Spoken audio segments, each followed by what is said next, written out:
지금부터 제22대 총선에 대한 평가와 향후 시민운동의 활동 방향에 대한 집회를 개최하도록 하겠습니다. 먼저 감사장을 전달하도록 하겠습니다. 이번 제22대 총선에서 국민의힘의 승리를 위하여 자유시민연합이 펼친 여러가지 활동에 적극적으로 참여한 세 분에게 감사장을 전달하도록 하겠습니다. 감사장 전달은 자유시민연합의 최태열 대표님께서 해주시겠습니다. 감사장을 받으시는 세 분에게는 감사장과 함께 경력금 각 10만원씩을 전달하겠습니다. 김정호 선생님하고 금상철 선생님, 조순옥 선생님 세 분에게 제가 감사장을 드리도록 하겠습니다. 세 분은 연세가 다 많으세요. 답하시 넘으신 분들이 저희가 펼쳤던 운동에 적극적으로 동참을 해서 선거 사무실에 많이 참여하시고 도와주십니다. 이 나이 이렇게 하셨다는 게 정말로 반갑고 감사드립니다. 그래서 감사장을 드리겠으니까요. 감사장 성명 김정호 위 사람은 제22대 총선을 맞이하여 국민의힘의 승리를 위하여 자유시민연합이 전개한 운동에 적극적으로 참여하여 부산에서 좋은 결과를 거둘 수 있도록 하는데 기여하였으므로 이에 감사장을 드립니다. 2024년 4월 12일 자유시민연합 대표 최태열. 예금 10만 원 들어있습니다. 감사장 성명 금상철, 내용은 이하 동문입니다. 감사합니다. 감사장 성명 조순옥, 이하 동문입니다. 감사합니다.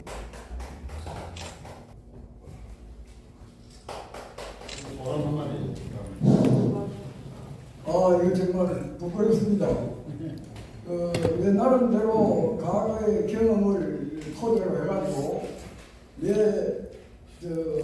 우리 말하자면은 시민사회연합 대표를 지역에다가 부각을 시킨과 동시에 그 지역구 간부들과 또 후보자에게 우리 시민사회연합의 대표로도 나오고 또 지역 대표로 됩니다. 이래가지고 우리가 쉼 없이 오전은 금강길 본부장이 하면 오후는 내가 하고 짬짬이 봐가지고 또 다른데 지원도 해주고 결과 없이 우리가 시작하는 날부터 열심히 다녔는데 최대표님 보기에 나이가 좀 들어도 열심히 했는 느낌이 들었는가.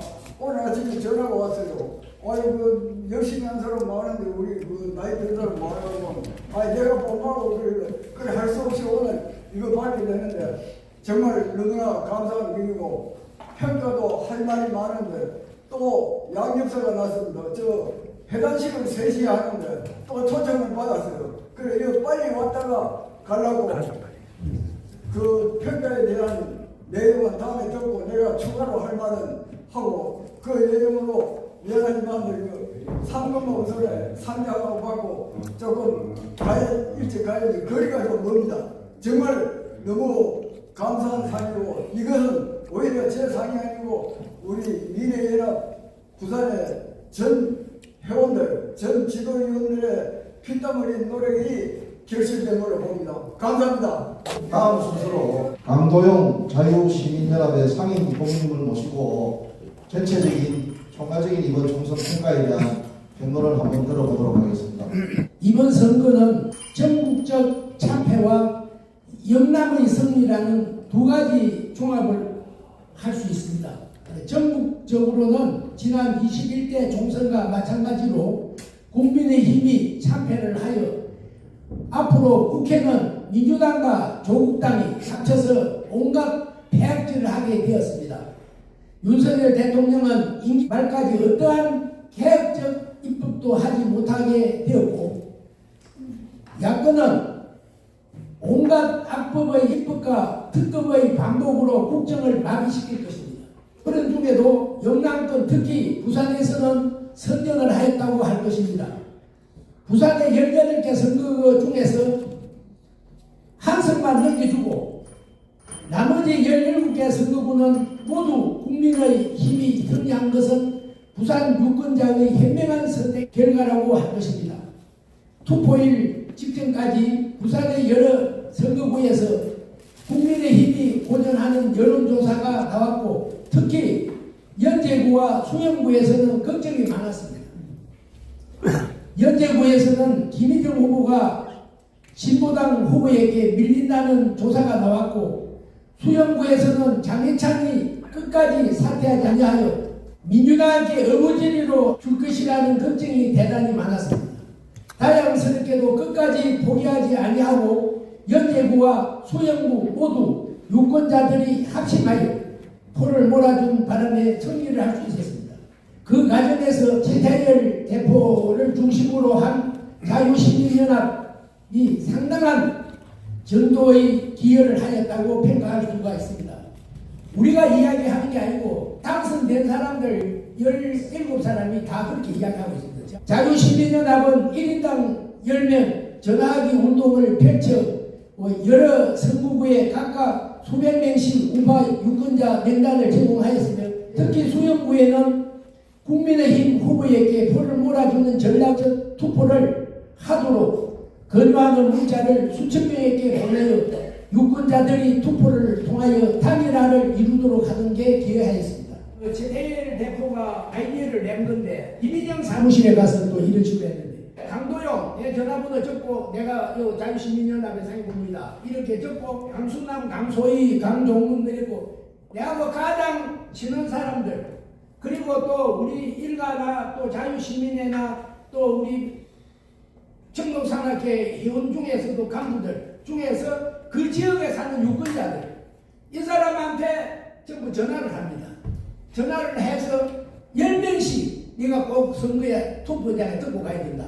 이걸 이야기하고 이 종이를 쓴 걸 갖다가 카피를 해서 그 후보자 사무실에 믿을 수 있는 담당자한테 줘서 전화도 하도록 하고 이런 식으로 했습니다. 어려운 사무실을 갖다가 마지막 날까지 밤 늦게까지 계속 다녔습니다.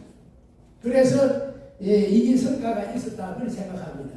국민의힘 선거 사무실 방문하여 한 사람당 10명씩 투표하도록 권유하고 그 10명이 또 다른 10명에게 같은 방식으로 권유하도록 강조했습니다. 여러분은 그때 우리 자유시민에서 계속해서 우리 최태일 대표가 강조하는 상황 아닙니까? 10명이 10명, 10명이 또 10명. 그러면 10명이 10명 하면 10명이 또 10명은 100명 아닙니까? 또 100명이 또 10명 하면 1000명 안 됩니까? 1000명이 또 10명 하면 10,000명 안 됩니까? 그런 기회를 우리 자유시민연합에서 이 아이디를 내가지고 이 용지를 전부 후보자 사무실에 가다 비치하다고 했거든요. 후보 사무실에 우리 매로 가가지고 10명 써서 주고 또 전화하고 그렇게 해야 그 도움이 되지. 와가지고서 뭐 떡만 먹고 하고 뭐 찬송도 하고 카페 먹고 아무 소용없어요. 제가 당선자들한테 하나하나 당선을 축하한다 하고 건성을 빕니다 하고 딱 자유시민연합 이래서 강도용 이렇게 써갖고 보냈더니 전부 답이 다 와요. 고맙다고. 정말 고맙다고 이렇게 해요. 그래서 그 방법으로 투표 참여를 펼친 결과가 이번 총선에서 부산에서 선전한 중 하나라고 생각합니다. 이번 총선의 결과에 실망하는 분들도 많이 계시겠지만 아직 끝난 것은 아닙니다. 정치권만 보면 그렇게 보일 수도 있겠지만 이번 총선에서 특히 부산의 우파 시민들이 보여준 단결력을 보면 희망을 가져야 하겠습니다. 그런 희망과 함께 미래 세대를 책임져야 할 우리 실부 세대가 더욱더 전열을 갖추어서 2027년도 대선에서 나라를 올바로 이끌어갈 수 있는 우파 대통령을 당선될 수 있도록 힘을 모아야 하겠습니다. 이런 사명감은 우리 모두 가져야 할 것입니다. 이 일을 자유시민연합이 중심이 되어 선거구별로 유권자 조직을 제대로 만들어서 2027년 대선에서 승리하도록 합시다. 그렇게 돼야만 우리의 아이들이 사회주의, 공산주의 노예가 되지 아니하고 자유와 번영을 누리게 될 것입니다. 우리 모두 다시 한번 힘을 모으도록 합시다. 감사합니다. 다음은 이번 총선에 대한 평가 및 향후 시민운동의 방향에 대한 최태열 자유시민연합 대표께서 해주시겠습니다. 봉투에 자유시민연합의 중요 활동이라 해가지고 제가 넣어놓은 있을 겁니다. 이게 보시면은 저희가 2022년 8월 25일, 그러니까 지금으로부터 한 1년 7, 8개월 전에 자유시민연합을 창립을 해서 이제 오늘까지 이르렀습니다. 저희가 한 활동이 우리 이번 총선에 전체적으로 영향을 끼쳤다 이렇게까지는 하기 어렵겠지만 적어도 여기 부산에서 후보들이 당선되는데 어느 정도의 기여는 하였다고 생각합니다. 이번 총선 결과를 보면은 우리나라가 완전히 두 쪽으로 이렇게 갈라졌죠. 왼쪽은 파란색, 오른쪽은 빨간색. 나라가 두 동강이 나버리고 말았습니다. 그래서 너무나 실망스럽습니다만 우리가 여기서 멈춰서는 이제 안 될 것이고요. 가장 중요한 것은 이제 2027년 대통령 선거, 다음 대통령은 누구를 뽑을 것이냐, 이게 가장 중요한 것이죠. 지금 분위기로 봐서는 이재명이 대통령이 될 거라는 예측이 지금 많지 않습니까? 우리는 어떻게 될까요? 그렇다면 뭐 이 나라에 떠나야 될 상황이 아마 올지도 모릅니다. 그런 위기 의식을 우리 나이 든 사람들은 다 공통적으로 느끼고 있잖아요. 그런데 이때만 아들이 왜 그걸 모르는지 참 안타깝기 그지없죠. 지금부터는 2027년에 대통령 선거 때까지 이 나라를 지켜야 된다는 그런 사명감을 가지고 우리가 또다시 뛰지 않으면 안 되게 됐습니다. 마치 일제시대 나라를 되찾아야 되니까 독립운동했다는 그런 우리 선조들의 마음과 지금 저는 다를 바가 없다고 생각해요. 이 아이들이, 이 우리 자식들이 그걸 모르고 저쪽에 달콤한 얘기에 귀를 기울이고 그쪽에 표를 줬다. 참으로 통탄스럽고 그들을 제대로 가르치지 못한 우리들의 잘못도 분명히 있다고 생각합니다. 어쨌든 이번 총선에 대한 평가를 다시 한번 나름대로 하고 우리 시민운동의 방향이 어디로 가야 될 것인지에 대한 말씀을 드려보도록 하겠습니다. 이번 총선 결과를 보고 왜 이렇게 됐을까? 이렇게 원인이 과연 어디에 있는가? 이걸 정말로 진지하게 반성을 해봐야 되겠다고 생각합니다. 저는 이번 총선에서 몰락한 우파 진영의 사람 세 사람을 좀 꼽고 싶습니다. 첫 번째 몰락한 사람은 저는 정광훈 목사님이라고 생각합니다. 정광훈 목사님이 나름대로 광화문에서 수많은 외국 우파 사람들을 모으고 이 문재인 정권의 잘못과 윤석열 대통령이 지켜야 한다. 그 방침 자체는 틀린 게 없죠. 참으로 옳은 방침입니다만 그러나 그 결과를 놓고 보면은 뭔가 잘못돼요. 지난 21대 총선과 이번 22대 총선의 결과를 놓고 볼 때 정광 목사님께서 이끌었던 그 지도 방식에 뭔가 문제가 있다고 생각해요. 그래서 아마 앞으로는 정광 목사님의 자리가 상당히 이제 인정받기 어려운 상황이 전개될 것이라고 봅니다. 그리고 두 번째 우파 진영에 또 몰락한 인물 중에 한 사람 저는 고승욱 박사라고 생각해요. 고승욱 박사는 제가 참으로 제가 존경하고 저도 그 안미고 회원이 돼가지고 매달 좀 회비를 만원씩 내고 있습니다. 그래 낸 지가 몇 년 됐어요.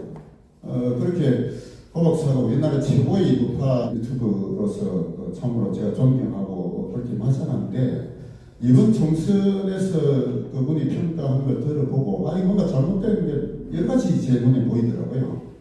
마지막으로 가장 잘못된 것은 장례찬에 대한 것이었습니다. 장례찬이 이렇게 될 줄 몰랐을까요? 저는 제 눈에 많이 보이잖아요. 저는 장례찬 15% 절대 못 넘긴다고 저는 봤습니다. 근데 15%가 아니고 9%밖에 못 받았잖아요. 그런 것을 예측하지 못했다. 저는 너무나 잘못된 평가를 했다고 보고요. 그리고 또 한동훈에 대한 한동훈 물러나라는 얘기를 했잖아요. 한동훈도 물론 비판받을 점이 한두 가지가 아닙니다만 적어도 총선 이전에 한동훈 물러나라 하면은 참 잘못된 평가로 저는 생각합니다. 고 박사가 이번에 우파의 가장 우수한 지도자의 자리를 이번에 상실했다. 저는 그렇게 생각해요. 그리고 우리 우파의 또 몰락한 중에 중요한 인물이 저는 장예찬이라고 생각합니다. 장예찬은 젊은 우파의 지도자로 청년 최고위원까지 되면서 이번에 그 수영부에 무소속 출마까지는 저는 지지를 했습니다. 무소속 출마까지는 지지했는데 그 뒤에 일어난 상황을 보면은 장예찬이 사퇴하는 게 맞다 하고 장례찬 사퇴를 권고했고 끝끝내 사퇴 권고를 받아들이지 않으면서 저는 정명훈 후보에게 우리 수영부 유권자가 전략적 투표를 해서 투표에 통한 단일화를 해야 된다라고 제가 주장하고 문자를 제가 수천 통을 보냈습니다. 결과적으로 장례찬이라는 우파의 일의 가치로 좀 아까운 인물이라도 볼 수 있는데 이제 누가 이제 장례찬을 부르겠습니까? 장례찬은 이걸로 완전히 이제 끝나버리고 말았죠. 마치 정규제를 보는 것 같은 생각이 들었습니다. 정규제가 우파의 이론적 지도자로 저도 정규제를 무지무지 존경하고 그가 쓴 책은 제가 다 봤습니다. 유튜브도 거의 다 봤고 정규제만큼 우리 우파를 이론적으로 이끌어가는 인물이 없었다고 저는 생각했는데 정규제 그때 부산시장 보궐선거 나왔을 때 우리 우파의 지도자들이 한 10분 정도 찾아갔거든요. 가서 정규제 이제 사퇴해라. 당신을 위해서 우리가 이걸 사퇴하라고 한다. 당신이 이 선거에서 만약에 표를 많이 얻어가지고 민주당이 당신을 문제될 거냐 그럴 가능성은 물론 없지만 정규제 당신이 지금 사퇴를 하고 박영준을 지지하라고 선언해라. 그래 해야 그 다음에 당신의 자리가 있다. 여기서 끝까지 나와가지고 하면 당신 앞으로 우파에서 당신의 자리가 없어진다. 당신을 위해서 사퇴하라고 우리 그때 우리 감독 회장님도 같이 가셨고 여러분이 그 정규제한테 찾아갔어요. 근데 끝끝내 나와가지고 받은 지지율이 겨우 1%였습니다. 1%. 그걸로 정규제 완전히 몰락해버리고 말았고 이제 우파 진영에는 정규제 더 이상 찾지 않습니다. 장례상 똑같은 그 젊은 놈이 그렇게 지금 돼버렸어요. 너무 안타깝고 그런 게 적어도 우리 눈에 많이 보이잖아요. 그래서 수행구 우파 유권자들이 정년회가 좋아서 찍는 게 아니에요. 민주당에게 절대 주면 안 되겠다는 그 오로지 그 한 마음으로 표를 몰아서 줬기 때문에 장례차는 9%, 10%도 못 얻었잖아요. 근데 15%는 절대 못 넘긴다고 생각했는데 15% 아니고 10%도 못 얻었어요. 그런 것이 왜 눈에 안 보이는지 너무나 참 안타까운 일입니다. 부산을 비롯한 영남권은 나름대로 선전했지만 전국적으로 봐서 또 믿을 수 없을 정도의 참패를 하고 말았는데 자, 이 참패 책임이 과연 어디에 있느냐? 참패 원인은 제가 첫 번째 참패 원인이 누구한테 있냐? 저는 1번이 한동훈이라 생각합니다. 한동훈이에 대해서 비판을 총선 전까지는 우리가 삼가했잖아요. 뭐 정광훈 목사나 고승 박사는 한동훈이 물러나라 이런 이야기를 했지만 적어도 우리 시민단체에서는 한동훈 물러나라 소리는 안 했습니다. 어쨌든 한동훈이가 국민의힘 원톱으로 일단 총선 이끌고 있기 때문에 국민의힘 승리를 위해서는 한동훈에게 비판을 하진 않았어요. 그런데 이제 총선이 끝나고 결과를 놓고 볼 때 가장 큰 책임은 저는 한동훈에게 있다 이렇게 생각합니다. 한동훈은 이 총선 결과를 놓고 이제 우파 진영의 미래 지도자의 자리가 완전히 이제 사라졌다 이렇게 저는 생각하고 있습니다. 한동훈의 잘못은 무엇이냐? 첫째가 우파의 가치에 대한 기본적인 철저 학습이 안 돼 있던 거예요. 이 뭡니까 표를 확장한다고 뭐 민주당 출신이나 운동권 출신이 끌어들인 것까지는 좋아요.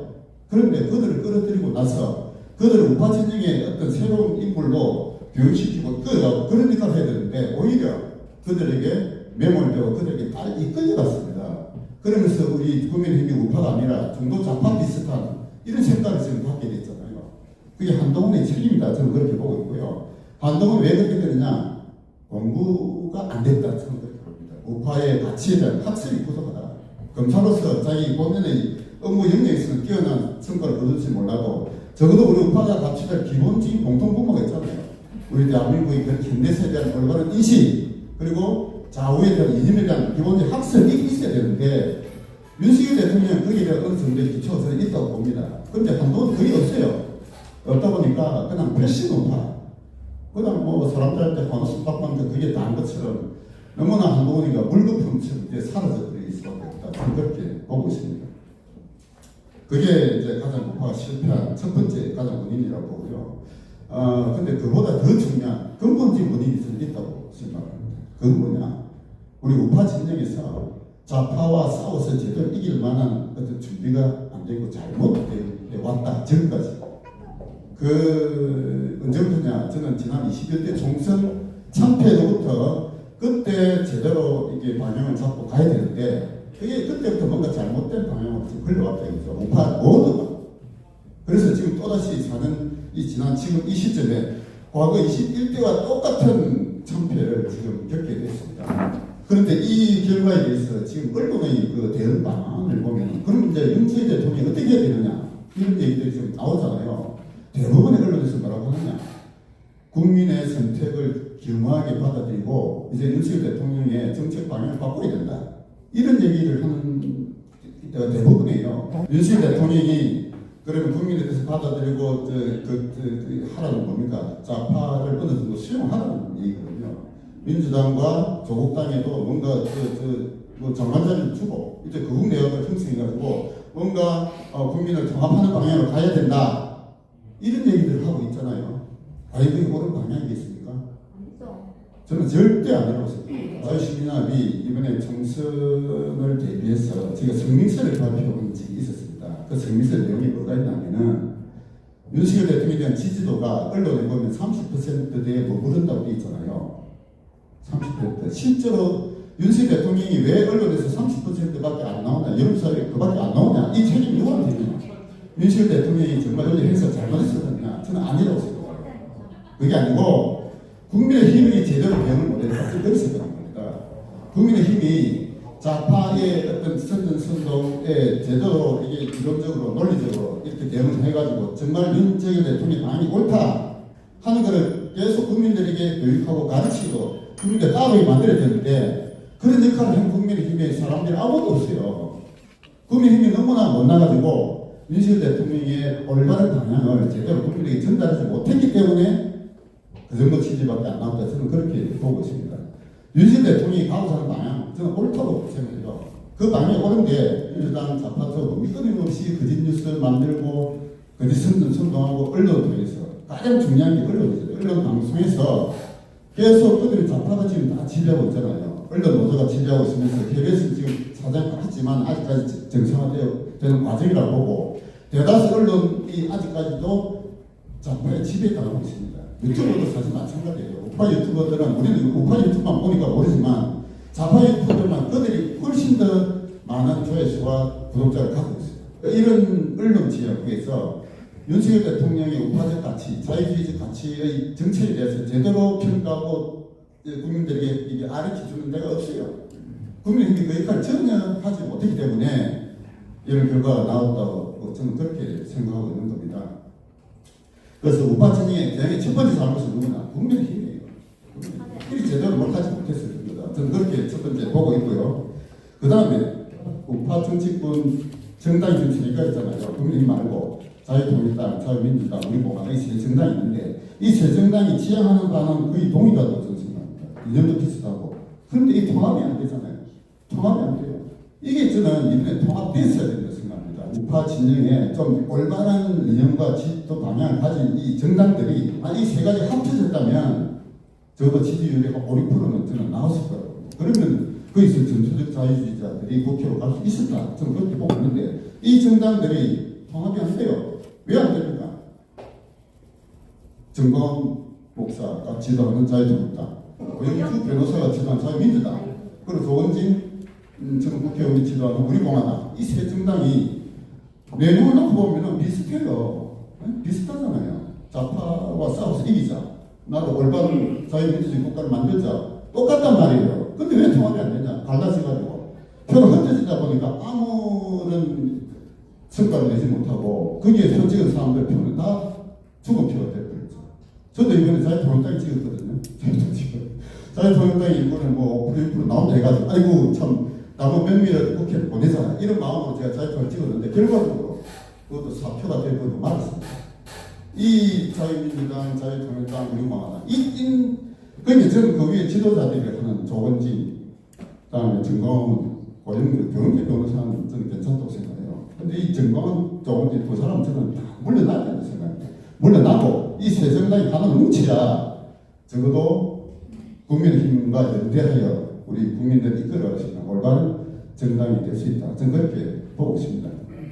다음에 우리 우파 유튜브들 한번 봅시다. 우파 유튜브들 보면은 우파 유튜브 많잖아요. 보승국 여러 있는데 우파 유튜브들도 나름대로 우리 국민들에게 올바른 어떤 우파적 가치를 알리고 이런 행동은 우리가 인정해야 돼요. 그러나 우파 유튜브들이 또 통합이 안 됩니다. 다 각자 따로따로. 근데 이번에 이제 통합된 모습을 유일하게 보는 게 있잖아요. 정강 목사를 중심으로 5개 유튜버가 통합방송을 했는데 그걸 보고 저는 참고 다행히 생각했는데 그 결과가 또 너무나 의의 없는 결과를 나타냈습니다. 다 자유통일당 지지하자고 다 했는데 미래는 자유통일당. 그러면서 자유통일당이 그때 여론차 5% 넘게 나왔다. 6%도 나왔다. 해가지고 뭔가 그 희망을 가지고 저도 자유통일당 찍었는데 결과는 어떻게 났습니까? 2.2%인가 그거밖에 안 나왔어요.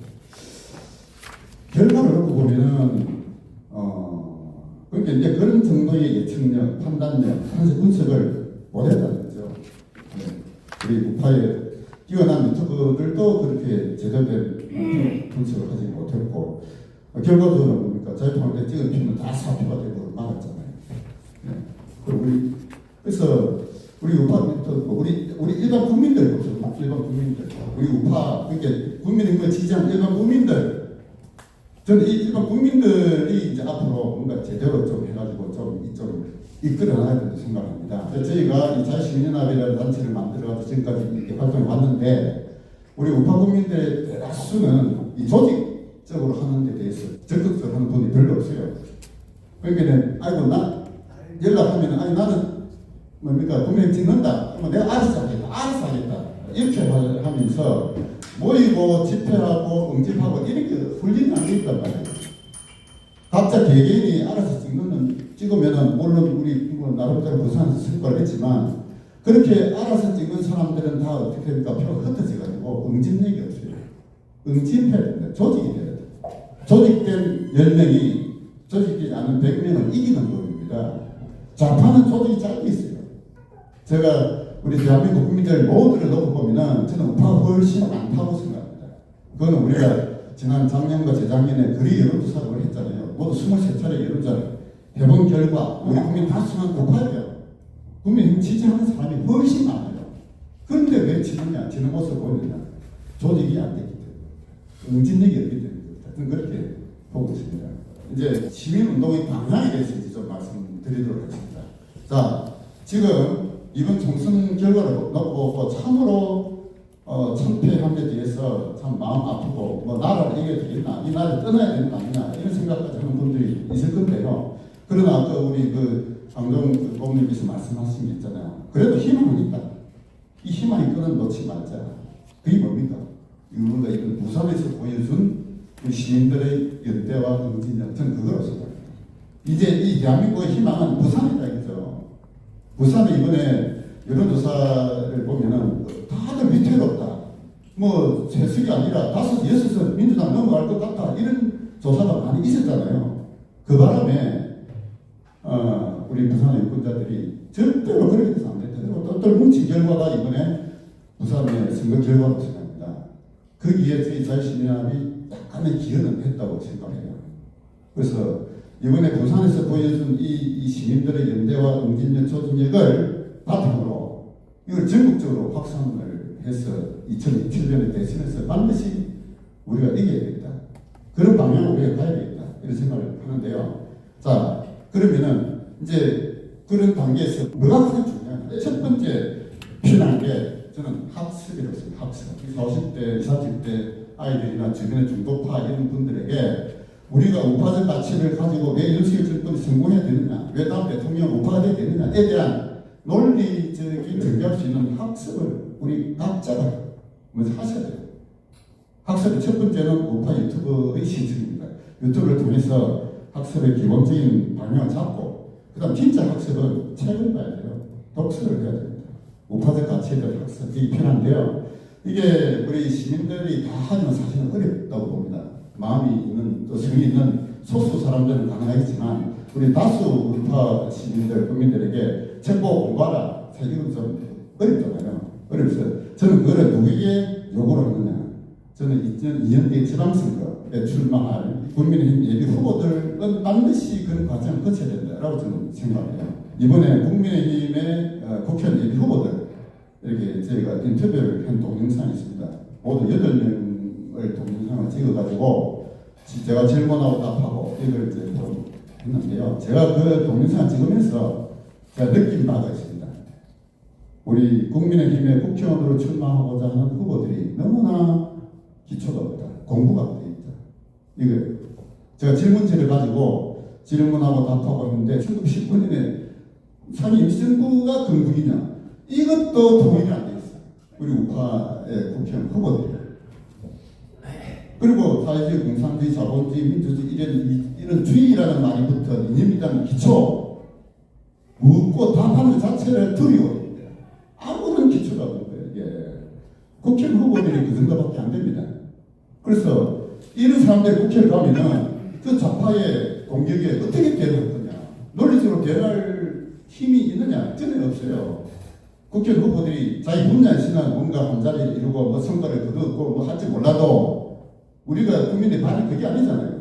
적어도 이 나라가 백척강두에 사회주의 공산주의화 될 이런 백척강두에 서 있는 이 나라가 그들과 싸워서 좌파와 싸워서 적어도 우파적 가치를 지키려고 하는 국회의원들이 뭔가 기본을 갖추어야 저놈들과 싸워서 이길 수 있죠.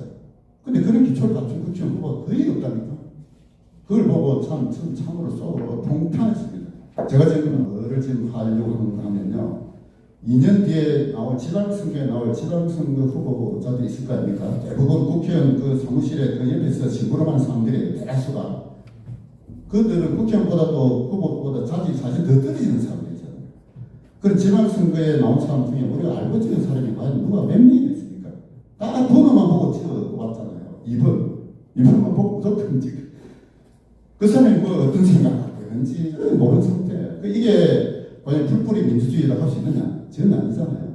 국회의원 쫓아 따르는 사람들이 다 공천받고 누군지도 모르고 무조건 찍어주고 왔던 게 지금까지 지방선거의 실상이지 않습니까? 여기 지방선거는 이제 절대 그렇게 해서 안 되겠다. 이쪽 제도 잡자. 하는 방향으로 저희가 이제 일단 첫 번째 운동방이 그렇게 잡을 겁니다. 그렇게 하려면 어떻게 되느냐? 첫째, 제도 우파적 가치에 대한 학습을 최소한도 공유를 해야 되겠다. 이렇게 생각해요. 우파적 가치가 뭡니까? 첫째는 대한민국 근대에 대한 올바른 역사 인식이 있어야 됩니다. 조선의 말기, 군대화부터 시작해가지고 일제시대부터 해서 그 위에 우리 대통령들에 대한 평가, 이게 우파에서는 통일된 게 없어요. 전혀 없어요. 예를 들어서 김영삼 대통령이 어떻게 평가할 것이냐, 이것도 통일이 안 돼 있다니까. 김영삼 대통령이 민자를 이룬 위대한 대통령이다 이렇게 얘기한 사람도 있고, 김영삼이 좌파의 어떤 토대를 말해준 숙주노로서 아주 잘못된 대통령 이렇게 평가할 수 있잖아요. 우파 내에서도 그게 갈라져 있다니까. 전두환 대통령에 대한 평가도 마찬가지예요. 아주 갈라져 있어요. 이게 그러니까 역사 인식 자체가 우파는 통일된 역사 인식 자체가 지금 없어요. 이걸 바로잡아야 돼. 첫째가 일제시대 어떻게 볼 거냐, 이것도 평가가 완전히 엇갈립니다. 그래서 올바른 역사 교육을 통해서 역사관이 좀 통일되게 좀 만들어야 된다 라고 저는 생각을 하고 있고요. 그 다음 공부해야 될 항목이 뭐냐, 이 소위 주의라는 게 있잖아요. 주의, 민주주의, 자본주의, 사회주의 뭐 이런 주의라는 것들에 대한 기초를 좀 닦아야 돼요. 제가 국회의원 후보들한테 그런 거 물어보면 아니 묻지 마라, 그런 거 왜 묻냐, 이런 식이야. 참으로 통탄한 것이 아니었어요.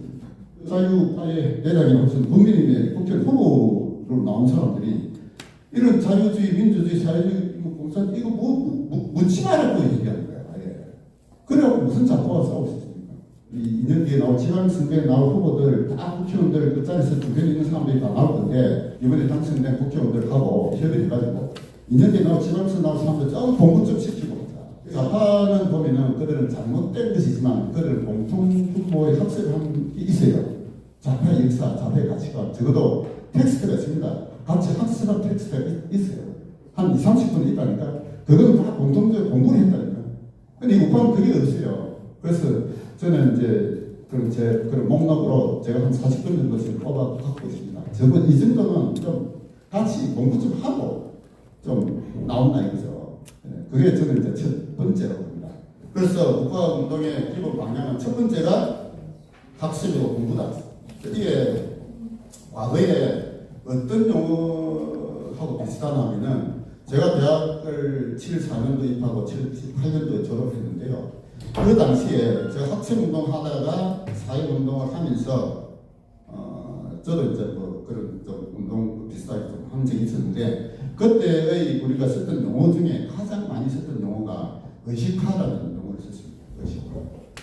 의식화라는 용어가 그때 뭐였냐면은, 우리 일반 시민들에게 그 각 개개인이 자신의 삶에만 매몰돼가지고 이길 삶을 다 살고 있는데, 이분들에게 역사것이 소민의식 이거 심어줘가지고 본인의 혼자만 위하여보다 이 나라 민족과 역사를 위해서 자기가 뭔가 해야 되겠다라는 이런 소명감, 사명감을 가지고 만드는 거, 그게 의식화예요.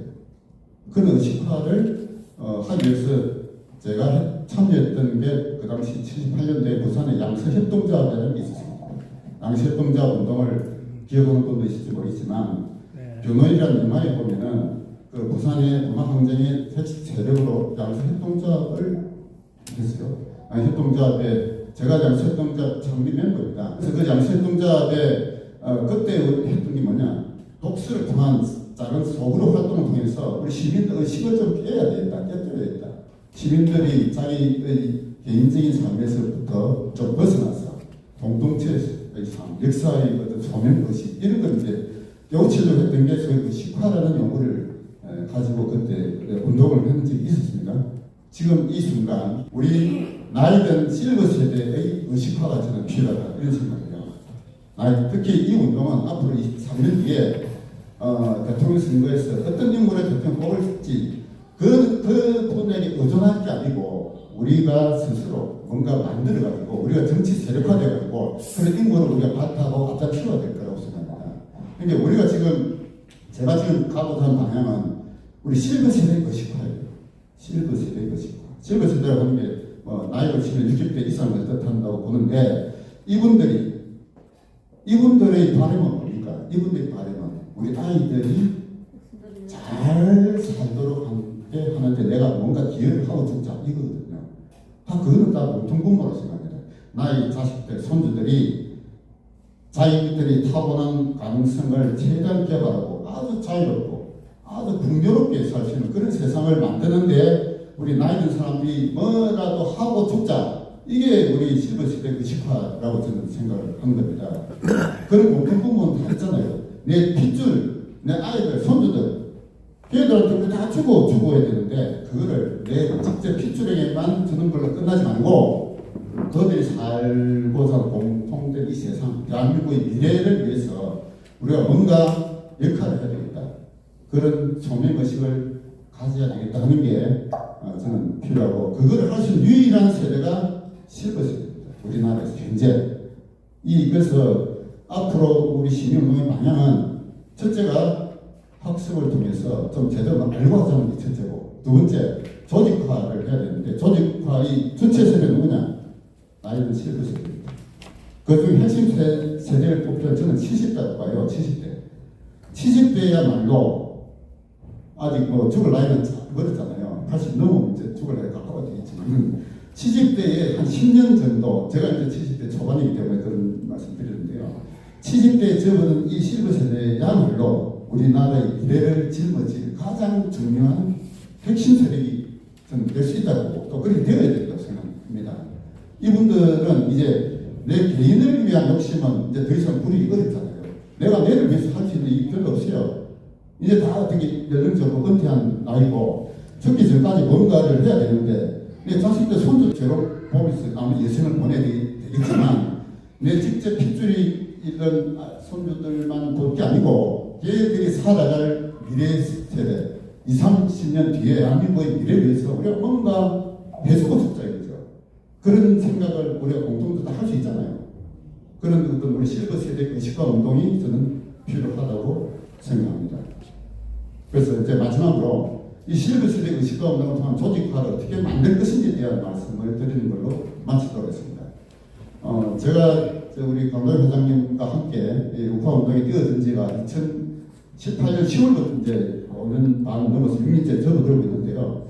이 운동을 제가 해오면서 느낀 게 딱 하나 있습니다. 이 우파 운동의 최종 귀착점 어디냐? 선거다. 선거로 최종 그 우파 운동의 귀착점이 결정지어야 됩니다. 저는 그렇게 이제 생각합니다. 그다음 정강 목사님이 강화문에서 수십만 명 모아서 이렇게 해본들 국회 한 명도 못 뽑았잖아요. 그 반성해야 된다. 저는 그렇게 생각하는 거예요. 네? 그리고 유튜브가 아무리 떠들어도 선거가 없으니까 아무 소용이 없어요. 우리가 대해서 선거는 뭐냐? 선거에서 이기는 겁니다. 마지막. 그게 최종 결과가 돼야 된다. 그래서 선거에서 이기려면 어떻게 해야 되느냐? 선거구별 유권자 조직이 만들어져야 된다. 선거구별로. 근데 부산에 뭐 우리가 회원이 한 1000명, 10,000명 된다. 이 흩어지시면 별 힘이 안 돼요. 선거구별로 모이자. 그래서 수영구에 이번에 장례찬이 뭐 그렇게 했지만 수영구에도 조직이 돼가지고 적어도 1000명. 저는 그렇게 행동하는 그 한 사람의 그를 저는 뭐라고 부르느냐. 저는 우리 그 자유시민연합의 그 정관에서는 지도위원이라고 불렀거든요. 지도위원. 그래서 저도 미칠 정도 들어봤는데 저는 다른 말로도 좀 부르고자 합니다. 그분들 저는 10부장, 성경에 나오는 10부장, 10부장 역할을 할 사람들. 그러니까 10부장이란 뭡니까?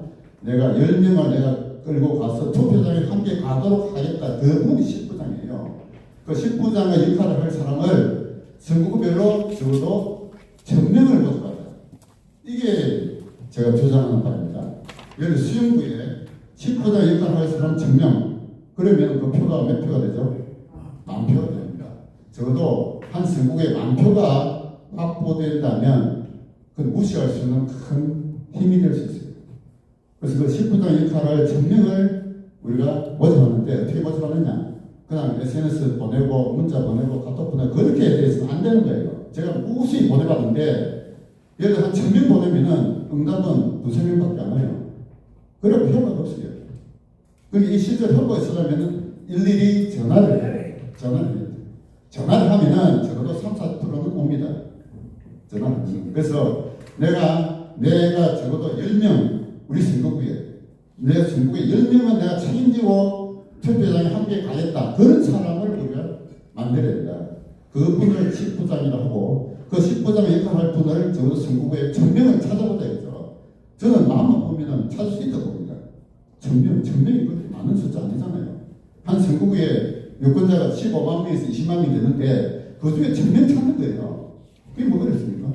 조금만 승리가 있으면은 내 주변에 얼마든지 10부장 역할을 할 분들 1000명은 저는 찾을 수 있다고 봅니다. 자, 그래서 10부장 역할을 1000명을 우리가 확보하는 조직화가 필요하고요. 그럼 그 1000명을 누군가가 또 관리를 해야 됩니다. 다 그냥 맡기나면 나중에 거짓말이 되고 안 돼요. 그 10부장 10명을 관리할 사람을 100부장이라고 하고 100부장 10명 관리할 사람을 1000부장이라고 할 겁니다. 그래서 마치 그 성경에 왜 제가 성경에는 그런 말씀을 용어를 붙이느냐. 성경의 10부장, 100부장, 1000부장 저는 기독교인은 아닙니다만 거기 그 전쟁의 지휘자들, 전투의 지휘자거든요. 이 상황을, 그 대한민국 상황을 전쟁으로 보는 인식이 필요합니다. 좌파와 우파 간에 지금 전쟁이잖아. 체제 전쟁, 이념 전쟁, 역사 전쟁, 문화 전쟁. 전쟁으로 표현할 수밖에 없어요. 지금 이 시기는. 우리 일제시대 말기에 나라를 되찾아서 독립하자는 것과 거의 유사한. 이대로 가면 나라가 완전히 사회주의 공산주의 되고 우리 아이들이 미래가 완전히 노예 사회로 갈 때 우리 눈에 보인단 말입니다. 그 길을 막아야 되잖아요. 이제 더 이상 정치인들에게 맡기서 안 되겠다. 정치인을 맡겨요. 지금 국회에 기다릴 게 뭐 있습니까? 국회에 기다릴 게 이제 하나도 없어요. 다 저놈들 다 뺏겼어요. 유일하게 기대할 수 있는 것은 우리 시민들의 자발적인 조직화. 이게 유일하게 기대할 수 있는 겁니다. 우리가 이번 부산에서 뭔가 그 싹을 보여줬잖아요. 부산에서 이번에 싹튼 이 선거구별 유권자 조직의 씨앗은 이번에 저는 뿌려놨다고 생각합니다. 이 씨앗을 가지고 부산 전체를 선거별로 10부장 1000명씩을 발굴을 해서 그들을 전부 다 전화로 다 연결할 수 있는 그런 네트워크를 구성한다면 적어도 우리 부산은 더 이상 걱정하지 않아도 되는 그런 자유주의의 어떤 진지가 될 거라고 저는 생각해요. 그래서 이런 기초를 닦은 것을 부산을 하나의 모델로 삼아가지고 이제 이거 경남, 울산, 경북 전국적으로 확산을 한다면 그런 운동을 지속적으로 해나간다면 2017년 대선에서도 어느 정도 성공할 가능성이 있다고 생각합니다. 이제 마지막으로 그럼 대선의 후보로 누구를 내세우느냐 이게 문제가 되죠. 2027년도에 대통령감을 우리가 찾아야 됩니다. 대통령감을. 한동훈이 이제 아니에요. 뽑혀졌어요. 그럼 누구냐 이제 그 다음에 오세훈이 저는 오세훈도 아니라고 보고 박형준 그것도 아니라고 봅니다. 안철수는 더욱도 아니라고 보고 야 우리 우파의 정치인 중에서 대통령감이 누구냐 이걸 우리가 찾아야 돼요. 저는 우리 부울경에서 그런 후보를 좀 찾아야 된다고 생각합니다. 부울경 후보를 찾는데 후보를 찾는다 해서 그 사람한테 다 맡기나고 아무것도 안 됩니다. 지금 나와 있는 정치인 중에 그 정도의 강단과 어떤 조직력과 결단이 단 소용없어요. 우리가 만들어줘야 돼. 우리가 만들어줘야 된다. 저는 그렇습니다. 그래서 우리 부산에 있는 우리 유권자들이 그런 선거별 유권자 조직의 어떤 그걸 통하고 2년 뒤에 지방선거에 나올 시민청년들을 교육을 통해서 자유주의적 가치, 한국 역사에 대한 기본적 인식 가지고 좌파 논리적으로 싸울 수 있는 그런 정치인들을 양성하면서 시민단체와 연대해서 그런 세력이 만들어져야 돼요. 그런 세력이 만들어지면서 대통령 후보를 뒷받침할 수 있는 힘이 있어야 우리가 3년 뒤 대선에서도 어느 정도 성공할 가능성이 있다. 저는 그렇게 생각하고 있습니다. 이상 저희 말씀 마치겠습니다. 박대일 대표께서 발표한 내용에 대한 질의하실 내용이 있으시면 질의응답 시간 잠시 갖도록 처리하겠습니다. 제가 참여를 하면서 6시 가까워질 때 그 프로페이지를 보니까 65%가 넘었더라고요. 언론에서 나오는 거는 67%가 30년 만에 나왔답니다. 그러면은 우리가 지금 정적으로 알라모리수들이 다 덮었고 우리는 육자에나 조금 있는데 그게 뭐가 없었다고 생각하시는지요? 뭐라를 말씀하시는 부정선거 저는 부정선거에 대해서 그런 게 있었는데 저는 이제 객관적인 평가는 아직도 안 나왔다고 생각해요. 그런데 우리 우파가 지난 4년 동안에 부정선거에 너무 매몰되어 있었다. 부정선거 없으면은 모든 게 다 해결된다. 그런 식으로 운동을 전개한 거는 운동 방향이 저는 크게 잘못됐다고 생각합니다. 물론 부정선거가 있었다면 그걸 바로잡아야 되는 것도 중요한 얘기지만 보다 중요한 거는 좌파의 성공 전략과 우파의 실패 원인을 제대로 평가를 하고 그걸 바로잡는 게 저는 훨씬 더 지금 중요하다고 공교가 지금 생각합니다. 이야기하는 지금은 그 부정선거 주장에서 결론이 그렇게 나올 가능성이 거의 없습니다. 통계 개념을 가지고 부정선거의 가능성은 충분히 있다고 생각해요. 그러나 그 주장을 너무 앞장서면은 진짜 해야 될 일을 그 운동의 역량이 흩어진다고 저는 생각합니다. 저는 바른정의연합의 언론팀장 정성민이라고 합니다. 이제 이번 총선 결과를 보고 제가 좀 많이 느끼는 것은 지난 선거들과 다르게 그 제 또래들 그러니까 20대 남성들이 그 국민의힘 지지에서 많이 돌아서서 다른 정당을 이제 지지하는 쪽으로 많이 돌아섰다 그런 것을 좀 많이 느꼈는데요. 예전에 서울시장 보궐선거 때 이제 오세훈 후보와 박영선 후보가 이제 서로 맞붙었을 때 남자들은 75% 정도가 되는 압도적인 수치로 오세훈 국민의힘 후보를 지지를 했고요.